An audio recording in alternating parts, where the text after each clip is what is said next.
Namaskar. From the ramparts of the Red Fort on the 79th Independence Day, Prime Minister Narendra Modi referred to the Rashtriya Swayamsevak Sangh as the world's largest NGO that was engaged in selfless service and nation building. With me at the India Today Conclave is J. Nandakumar ji.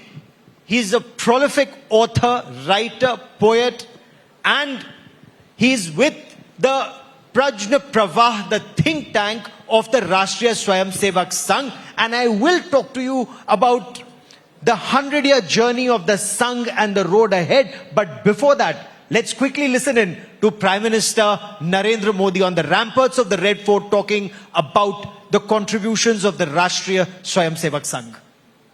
आज मैं बहुत गर्व के साथ एक बात का जिक्र करना चाहता हूं। आज से 100 साल पहले एक संगठन का जन्म हुआ, राष्ट्रीय स्वयंसेवक संघ। 100 साल की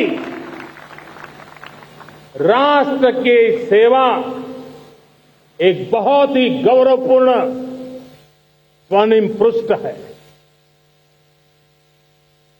व्यक्ति निर्माण से राष्ट्र निर्माण के संकल्प को लेकर के 100 साल तक मां भारती का कल्याण का लक्ष्य लेकर के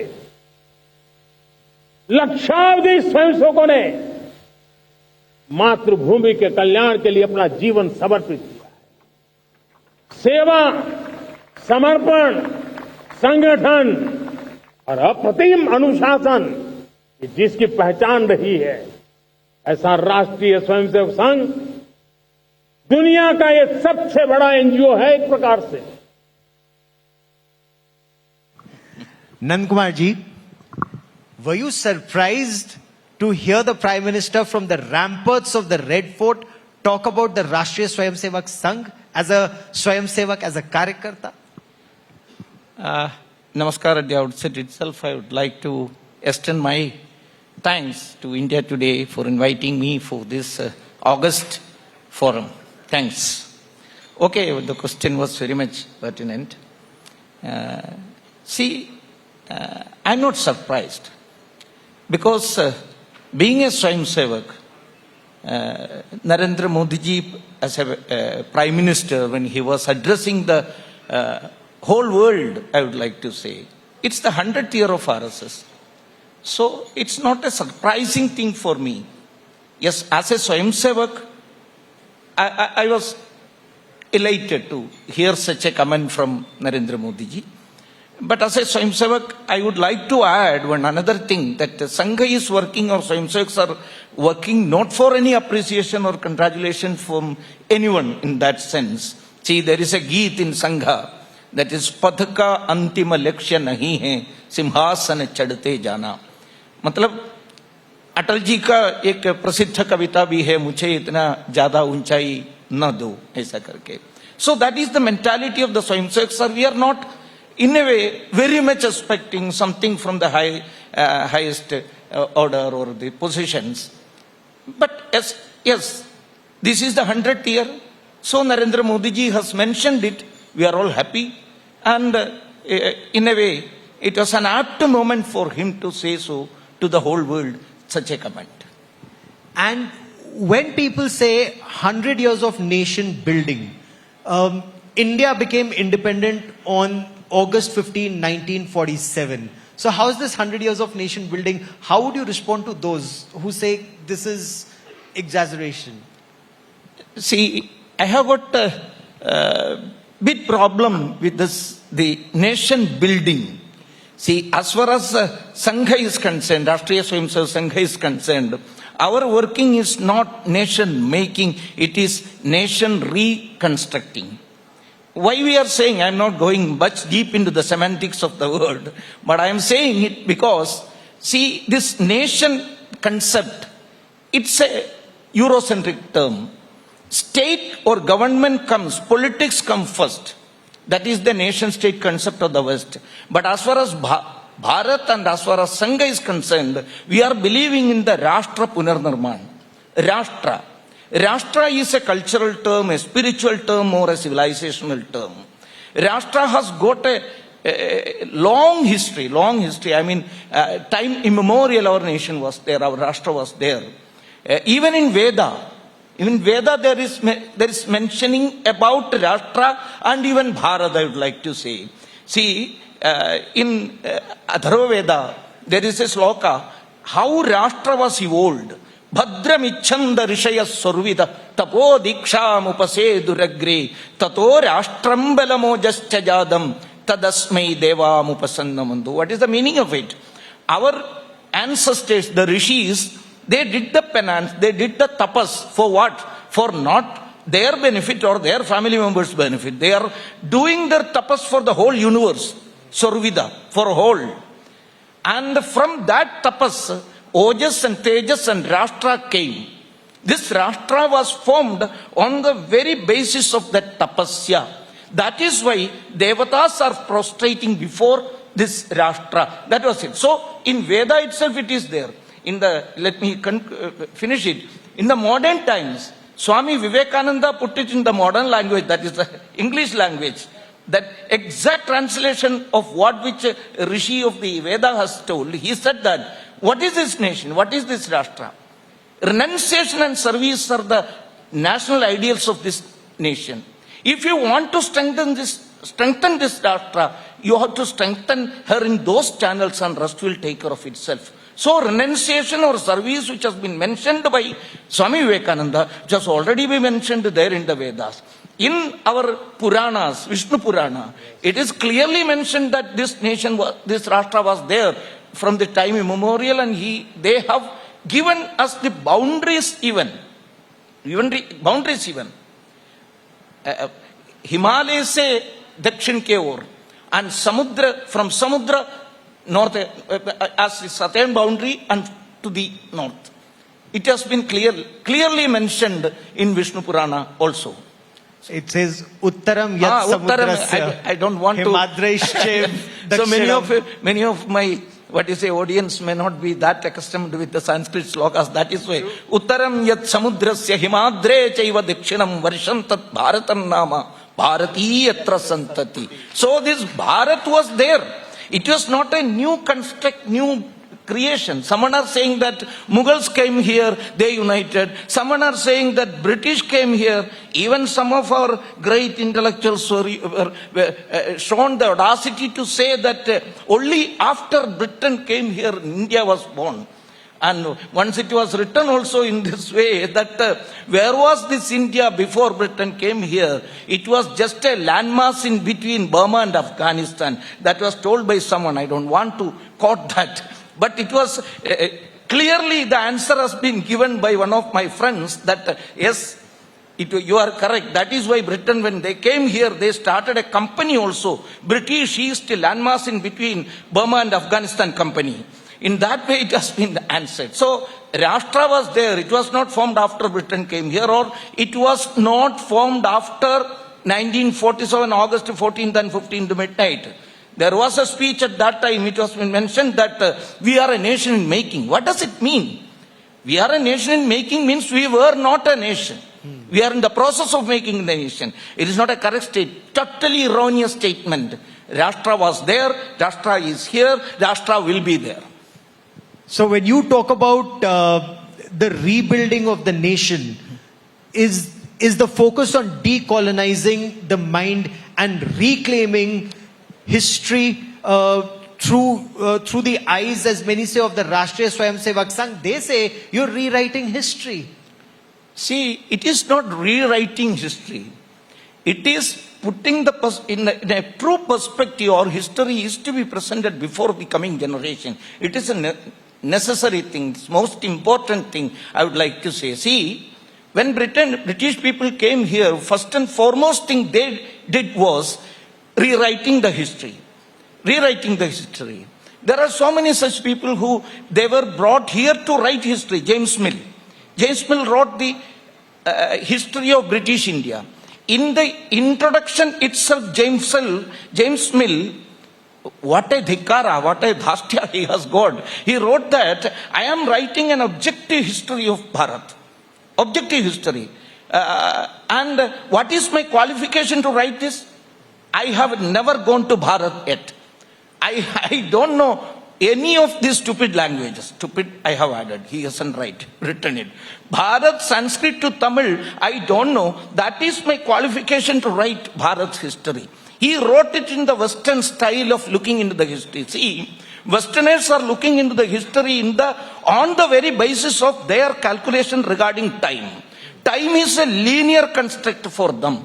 But as far as Bharat's time concept, it is a cyclic thing. So no one can say that from a particular point of time, the whole history started.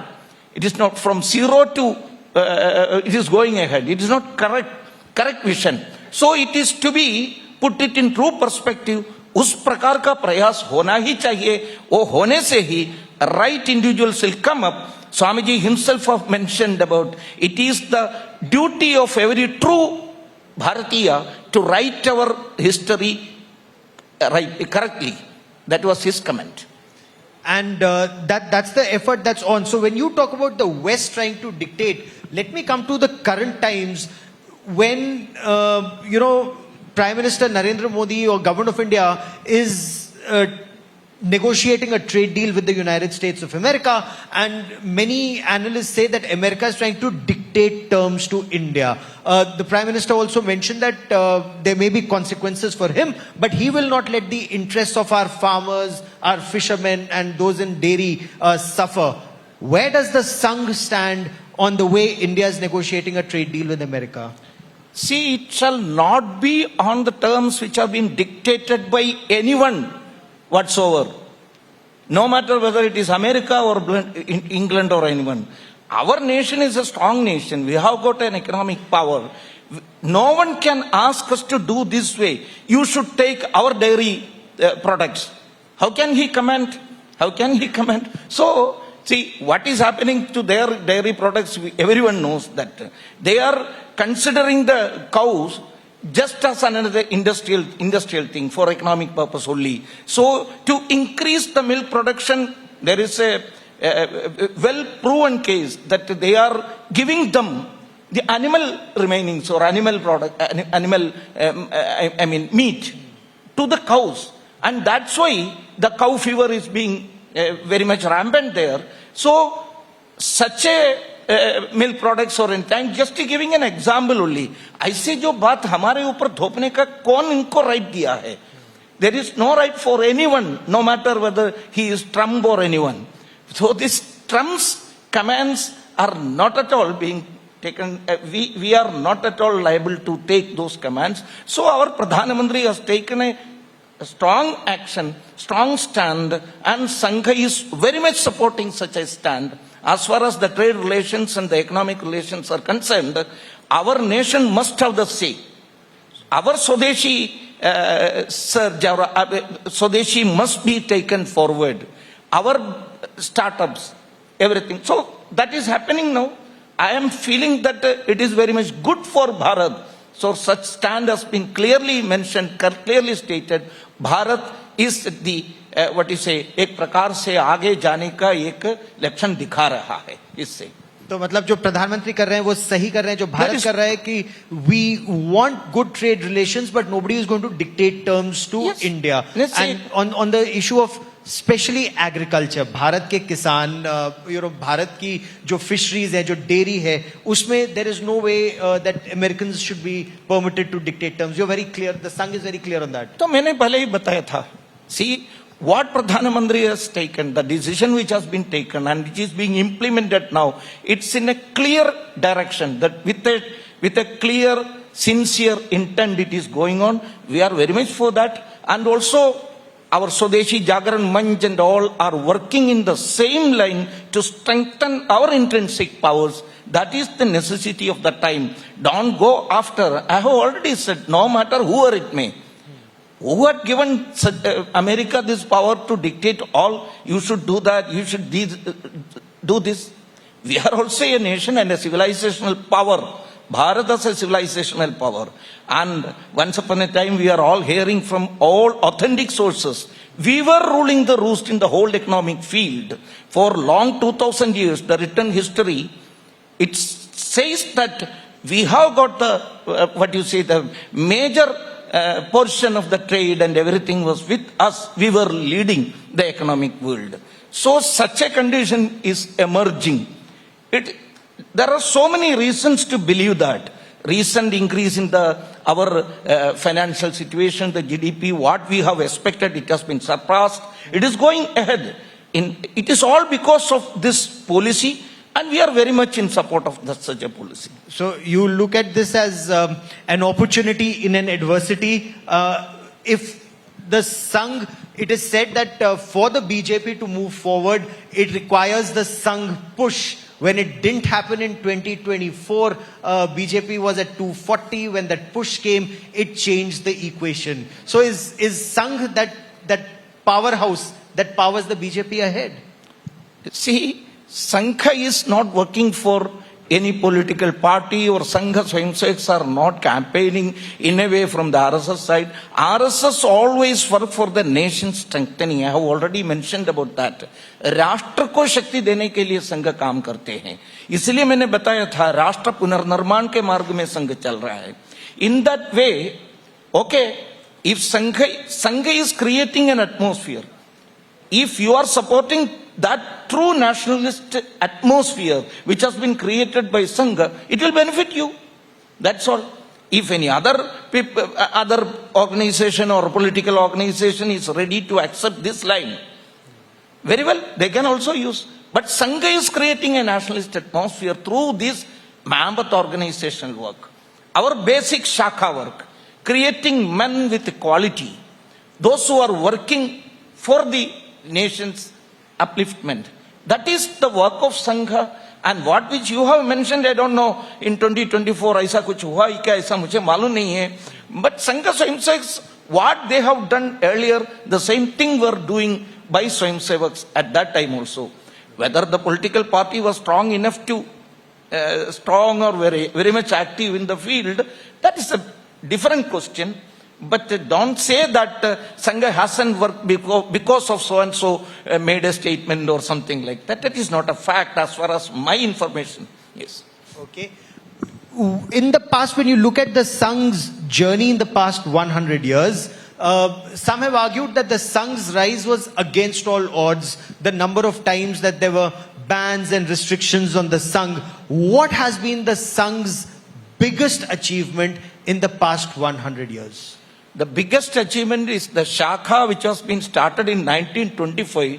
Still it is continuing. That is the powerhouse which is generating the power for the nation reconstruction. It is still intact. As far as Sangha is concerned, I am saying from Sangha side, the Shakha activity which was started in the format, it is still continuing in the very same format. And the new shakhas which have been increasing, the recent report has come, it has reached almost 1 lakh places, more than 1 lakh places.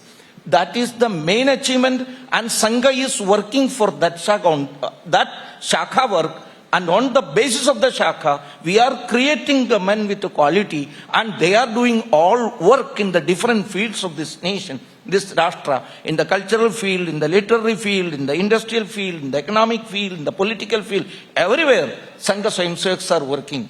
See, generally our Karyakartas used to say, Sangha will not do anything, but Swayamsevaks will not leave anything. That's it. Sangha usually did not do anything. Only one thing, Shakha conduction. So when you are asking what is the Sangh's achievement, I will say as a Swayamsevaks and a Karyakarta, Shakha is still intact and striking. It is going ahead. That enthusiasm of the Swayamsevaks is still on fire. It's going ahead. And for the next 25 years, I'm not even talking about a 100-year journey. Let's split it in 4 parts. What is the biggest challenge as far as the Sangh is concerned for the next 25 years? See, from Sangh's perspective, RSS perspective as an organization, I don't think any challenges are there. But yes, our Rashtra nation is facing so many challenges. In that way, that's a challenge for a Swayamsevak or a person who is believing in this nation, Rashtra. So anyway, what is the challenge before Rashtra? We have to think about that. There is no challenge about the Sangha as such, I would like to say. But Rashtra is facing, because of this hatred nature of some people, including some political leaders, political party leaders, towards Hindutva, the very soul of this nation, they are working all out against Hindutva, through that against Bharat. See, Hindutva is the strength which unites this nation, this Rashtra. There is no other force which can bind us together. Netaji once wrote in his My Struggle, the first part of his autobiography, in the introduction itself, he said a particular statement was there. Netaji Subhash Chandra Bose was not an RSS man. But he said that you go to south, you go to north, you go to east, you go to west. Wherever you go, you will feel that Bharat is one. What is that binding force, that cementing force? Hindu, Hindu, Hindu. So that is the binding force or cementing force of this nation. So in order to weaken Bharat, some forces are working day in and out against that binding force, cementing force. That is the greatest challenge which the nation is facing. So for that purpose, they have started a narrative war against this nation's existence with the helping hands from all such political parties and the West and the foreign elements like George Soros and the cultural Marxists. They were all working against this nation's very existence. I feel it is the right time, high time for any nationalist or patriot to come together to safeguard this great force which binds us together. Now, they say, and it's not Hindus they're against, or it's not the followers of the Sanatan Dharma, but it's the Hindutva that they're against, and that is political Hinduism. Do you make that distinction that they try to make, that it's the Hindutva that they're targeting and not Hindus or the followers of Sanatan Dharma? See, what is that argument? What is the strength in that? See, as far as Sangha is concerned, we are not very much concerned about these binaries. We are not seeing any difference between Hinduism and Hindutva. When you are talking about that and you are differentiating it against that Hinduism is good, Hindutva is bad, Hinduism is Sanatana and Hindutva is political communalism and everything, then you must go to the semantics. We go to the meaning of the words. See, Hinduism is a prakar se Hindu or ism. What is the meaning of the ism? Ism is a closed book of thought. Can Hindu be confined to an ism? Never. Hindu is the most liberal cultural belief system in the whole world. One who is saying that Ano Bhadra Kratavo Yendu Vishwataha, let all thoughts come to us. Such a belief system. Ekam Sadhu Vipra Bahutavadandi. One is the real truth, and to reach there can be several ways. That is our belief system. But then what is the need to say, for example, when Yogi Adityanath says, batenge to katenge. When Prime Minister Narendra Modi says, ek rahenge to safe rahenge. It is being said that this is how, the attempt is to create divisive politics.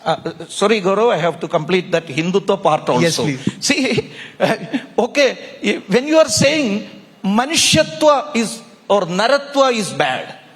Naratva, what is Naratva? The thing, that the Tattva which make a particular person a Manushya, or a human being, that is Manushyatva. What which make you Hindu is Hindutva. It's totally a Sanskrit word. In that way, Hindutva is more appropriate. That if you want a translation for that Hindutva, it is Hinduness. If you want an English word, it is not Hinduism, it is a Hindutva. Okay, when you have asked about the katenge to, batenge to katenge, vagera to, ek hai to safe hai, it is quite simple, the artha. What is our history? Bharat's history. What happened to Afghanistan? From where Gandhari came, that Upaganistan or Gandhara Desha, where is it? Where is Pakistan? Where is Bangladesh? What happened there? But because the lack of unity among them, and that whole area was taken away from us. we have got that intense pain in ours. Bharat's many of the parts were taken away from us only because we were not united, and the persons there were being forcefully taken out of the very identity of this nation. That is why we lost it. You say simply, let me give an upama for that. See, generally people used to say that Bharat is a beautiful garden. Well and good. But garden cannot be made on an atmosphere. You cannot. It needs a soil. Then only it can be. If you are taking out the soil, the garden will also be destroyed. See, what is that soil? The Bharat is a beautiful garden on the strong, fertile soil of Hindutva. If you are taking that away, the garden will also be destroyed. So in that way, we have to come to the conclusion, हम but गया है तो कटेंगे, and एक है तो we will be safe. Kerala में एक है, सेफ है, या फिर केरला में बढ़ रहे हैं तो प्रॉब्लम होगी? Because you've been at the forefront of leading this agitation at the Ayyappa temple. So, see, there are some attempts to make Kerala a divided house, but we are trying hardly to make Kerala ek. See, Kerala एक था, एक प्रकार से केरल के संस्कृति, केरल के identity, it was totally Hindu identity.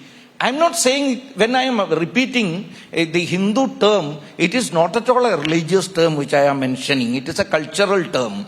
आसिंधु सिंधु पर्यंता यस्य भारत भूमिका पितृभू पुण्यभूश्चैव सवै हिंदू रीति स्मृता. ऐसा एक व्यक्ति ने अंडमान जेल्स के अंदर रहकर लिखा हुआ वेद सूक्त से भी पवित्र एक सूक्त मैंने अभी बताया. सिंधु नदी से सिंधु सागर तक फैला हुआ इस देश को मेरे पूर्वजों के भूमि ऐसा मानने वाला कौन है? मेरे ही पूर्व जन्म के सुकृत के कारण जन्म मिला है ऐसे पवित्र भूमि मानने वाला कौन है? उनको कहते हैं Hindu. MC Chagla is a Hindu because in Roses in December, his beautiful, that great autobiography, he wrote that I never came from any land outside. I am from this land and my Purvajas are Brihaspati, Vasishta, Arjuna, Rama. So those who are believing in that Purvajas, they are all Hindus. So in that way, that feeling was there in Kerala. Someone are trying to destroy it. Someone tried to set fire Shabarimala. Now some political elements, especially those who are at the helm of the affairs in the political field in Kerala, atheist though they were trying to organize Ayyappa Sangama. It's a strange thing that Communist Party people are organizing such meeting. So it's all for dividing Bharat, but dividing Kerala. And Kerala Hindus, Kerala believers, with the help of all religions, they are striking back. And in that way, there's no doubt Kerala will be one. Okay. We've unfortunately run out of time on this part of our discussion, but this discussion and discourse will continue in the days, weeks and months ahead. It's a 100-year journey, and there's a journey ahead. For joining me here at the India Today Conclave, Nandakumar ji, many thanks. Thank you. Dhanyawad for all.